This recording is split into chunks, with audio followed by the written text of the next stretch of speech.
আজকে অনেকদিন পর আখের রস খেলাম। কোথায় খেলাম সেই লোকেশনটাই আজকে তোমাদেরকে জানাবো। হ্যালো এভরিওয়ান, আসসালামু আলাইকুম। চলে এলাম নতুন একটা ভিডিও নিয়ে। আর সকাল সকাল রেডি হয়ে বেরিয়ে পড়েছিলাম বঙ্গোপসাগরে যাওয়ার জন্যে।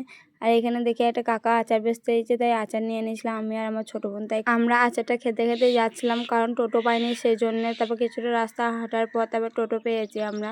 তারপর আমার এই ভাইপুর সাথে দেখা হয়েছে, সে জিজ্ঞাসা করছিলো কোথায় যাবে, সেই জন্য ওকে বললাম আমরা বঙ্গোপসাগরে যাবো। তারপর আমরা টোটো ধরে নিয়েছিলাম বাসাবাড়ি থেকে। এটা আমরা যাচ্ছি বঙ্গোপসাগর। আর বঙ্গোপসাগর যাওয়ার পথে এই রাস্তাটা দারুণ লাগে দেখতে। আর এইটা হচ্ছে আমাদের স্কুল, আমি স্কুলে পড়েছি। আর কে কে পড়ো অবশ্যই কমেন্টে জানাবে এই স্কুলে।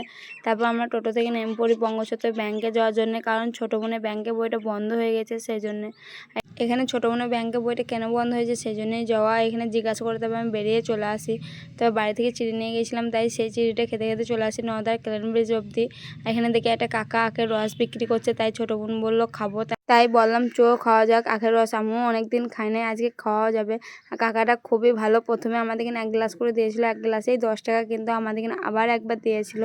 একবার ছাড়া দুবার করে খেয়ে আমাদের কিন্তু ভালোই লাগলো। তোমরাও একবার ঘুরে আসতে পারো এই কাকাটার কাছ থেকে, কাকাটা খুবই ভালো। তারপর দেখতে দেখতে আমরা চলে আসি বাড়ির দিকে। আর আজকের মতন এখানে দেখা হচ্ছে নেক্সট ভিডিওতে।